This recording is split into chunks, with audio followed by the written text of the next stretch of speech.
Next, we talk about aperture value. Aperture is an opening inside the lens diaphragm that controls the amount of light entering the camera. A smaller aperture will allow less light to enter the camera. But in an event when the filmmaker wants more light to be captured, the aperture opening is bigger, allowing more light to enter the camera. Therefore, it's very important in a low light scenario like a candlelight scene where the source light is lesser. Aperture also plays a huge role in terms of depth of field. In fact, it is one of the most important mechanisms that manipulate depth of field in a frame, apart from using a telephoto lens. Now, the rule of thumb is that a smaller aperture is going to give you a higher depth of field, which means more elements are going to be in focus. For example, if you're shooting a street where you want multiple characters busy in their day-to-day lives to be captured. On the contrary, if you don't want these characters to be captured or the chaos in the background to be captured, you can use a bigger aperture opening, which is going to give you a shallower depth of field. Therefore, more attention is going to be captured by the character on which you focused. A block lens offers a bigger aperture value, which means a bigger opening. The key point to note here is that bigger aperture values are denoted in smaller numbers, since aperture sizes are calculated made using the diameter of the lens. What we need to understand out of this is that an aperture value of 1.4 is actually a bigger opening, and an aperture value of 22 is actually a smaller opening. A recap: block lenses offer higher aperture values. An aperture value is denoted as 1:1.4 on a block lens. However, on a variable lens, the aperture value will be denoted in a variation depending upon the focal length. For example, 1:3.5 to 5.6. So there is a variation in the value. Another important factor in lenses is its working distance. Lenses also vary on working distance. Higher the focal length, you will require a higher working distance between the lenses and the subject. Using the telephoto lens, you cannot go too close to your subjects, since it requires a longer working distance for light rays to meet and form a dot. There are specific lenses with which you can go very close to your subjects and shoot the surface quality of your texture. These type of lenses are called macro lenses that have the smallest working distance, allowing you to get closer to your subjects, for example in food photography or product photography. Zoom lenses use numerous glass elements, each of which can be repositioned independently at precise speeds to change the magnification of the lens. The factors that are affected when you zoom are precisely your aperture value and the amount of light entering the camera, and obviously shallow depth of field. A zoom lens is also not preferable while taking a moving shot, since it has a longer body and can cause a camera shake and hence motion blur. This is why most chase sequences in movies are shot using a wide angle lens on a Steadicam because of its relative smaller size. Next, coming on to information written on lenses. Talking about information on lenses, all lenses are going to have the following information, namely the brand, the series of lenses. For example, one lens mentions EF or the other says FX. These are series of lenses that a company would brand. All lenses display a number in millimeters. I hope you know by now, which is the focal length. A variable lens will give you two focal lengths. For example, a 70 to 300 mm or an 18 to 55 mm or a 14 to 24 mm. However, a block lens will give you just one focal length, a 50 mm, quite similar to our eye, which is approximately 24 mm.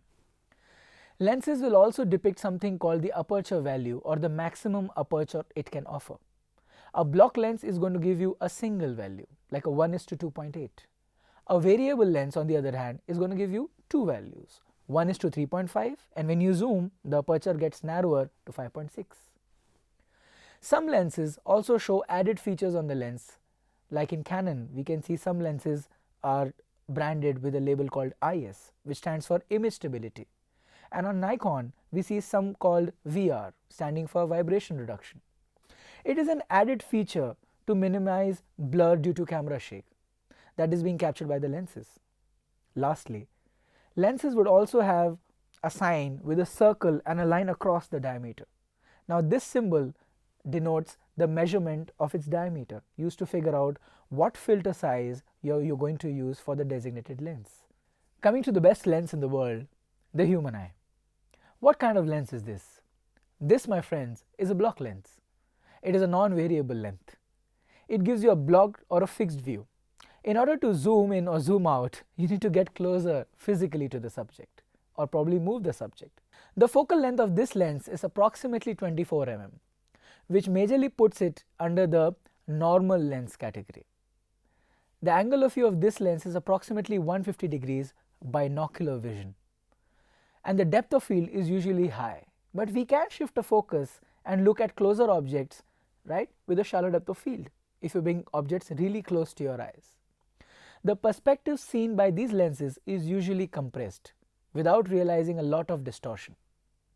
Aperture value is wider in these lenses since the iris is highly sensitive to light.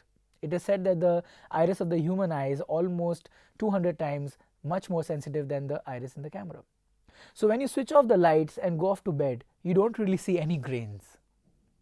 Most importantly, our eyes function like still cameras and shoot still frames that retain on the retina for a specific duration.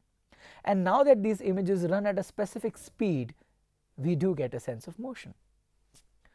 This theory is widely known as the persistence of vision, found by Chevalier d'Arcy in 1765, which talks about how we perceive motion when still images are run on a film plane at a specific speed, called frames per second. Now let's talk about cinema lenses. Cinema lenses compared to photography lenses is slightly a different affair, as they have markings along the lens in feet so that a very sharp focus can be marked on the lens using the focus ring. They might have a larger or a higher number of blades inside the diaphragm to give you a better bokeh or a better background pattern or a blur in the background. A popular brand called Zeiss produces the contact prime lenses called CP2, which have interchangeable mounts. These mounts at the back of the lens, this can be revolutionary in filmmaking and photography, since now these lenses can fit onto any camera bodies. No matter what, lenses are truly the mechanism that shape images we capture. But how a camera person uses this characteristic of lenses truly defines the story we want to tell. Rules are by the way, and lenses open a huge world of possibilities for those who can imagine reality differently. One must carefully plan the juxtaposition of one lens to another in a series of shots in filmmaking or photography. Before any lenses come into the role play, script is supreme. Therefore, we can probably conclude this lecture today with a quote by Yusuf Karsh. Think before opening the shutter, as the heart and mind are the true lens of the camera. That is all we have for you today. We hope you enjoyed this session. See you again. Till then, thank you and namaskar.